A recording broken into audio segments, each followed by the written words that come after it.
नमस्कार, चलिए जानते हैं पिछले 24 घंटे में देश विदेश में क्या हुआ। असम के मुख्यमंत्री हिमंता बिस्वा शर्मा और कांग्रेस सांसद गौरव गोगोई के बीच सियासी जंग और तेज हो गई है। सीएम शर्मा ने दावा किया है कि गौरव गोगोई ने साल 2013 में पाकिस्तान की एक गोपनीय यात्रा की थी, जहां वे करीब 10 दिन तक रहे थे। मुख्यमंत्री का आरोप है कि इस दौरान गोगोई ने किसी तरह का प्रशिक्षण लिया हो सकता है। शर्मा ने यह भी आरोप लगाया कि गोगोई की पत्नी एलिजाबेथ कोलबर्न के पाकिस्तानी नागरिक अली तौकीर शेख से संबंध रहे हैं और इस पूरे मामले की राष्ट्रीय स्तर पर जांच होनी चाहिए। उन्होंने यहाँ तक कहा कि अगर गोगोई अपने पाकिस्तान दौरे को लेकर स्पष्ट जवाब नहीं देते हैं तो राष्ट्रद्रोह जैसे गंभीर आरोप भी लग सकते हैं। वहीं कांग्रेस सांसद गौरव गोगोई ने इन सभी आरोपों को सिरे से खारिज करते हुए इसे राजनीतिक बदले की कार्रवाई बताया है और मुख्यमंत्री की प्रेस कॉन्फ्रेंस को बेहद घटिया करार दिया है। प्रधानमंत्री नरेंद्र मोदी ने जापान की प्रतिनिधि सभा के चुनाव में ऐतिहासिक जीत दर्ज करने पर प्रधानमंत्री सनाए तकाइची को बधाई दी है।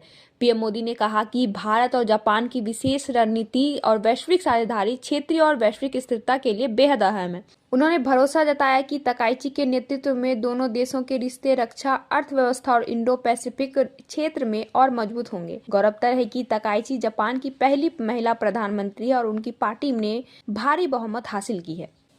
राष्ट्रीय स्वयंसेवक संघ के प्रमुख मोहन भगवत ने बांग्लादेश में रह रहे हिंदुओं से एकजुट रहने की अपील की है। उन्होंने कहा कि बांग्लादेश में बड़ी संख्या में हिंदू समुदाय मौजूद हैं और अगर वे एकजुट होकर काम करें तो अपनी सुरक्षा और अधिकारों को बेहतर तरीके से सुनिश्चित कर सकते हैं। भगवत ने कहा कि यह सकारात्मक संकेत है कि कई लोग देश छोड़ने के बजाय वहीं रहकर अपने अधिकारों के लिए खड़े हो रहे हैं। उन्होंने भरोसा दिलाया कि भारत और दुनिया भर के हिंदू अपनी सीमाओं के भीतर रहते हुए बांग्लादेशी हिंदुओं के समर्थन में हर संभव प्रयास करेंगे। भारत और मलेशिया के बीच द्विपक्षीय संबंधों को मजबूत करने के लिए 11 महत्वपूर्ण समझौता ज्ञापनों पर हस्ताक्षर किए गए हैं। इन समझौते में सेमीकंडक्टर, आर्टिफिशियल इंटेलिजेंस, डिजिटल भुगतान, रक्षा सहयोग और स्थानीय मुद्राओं में व्यापार जैसे अहम क्षेत्र शामिल हैं। दोनों देशों ने कहा कि ये समझौते रणनीतिक साझेदारी को नई दिशा देंगे। इसके साथ ही रक्षा क्षेत्र में सहयोग बढ़ाने और Su-30 लड़ाकू विमानों के रखरखाव और उन्नयन पर भी सहमति बनी हुई है।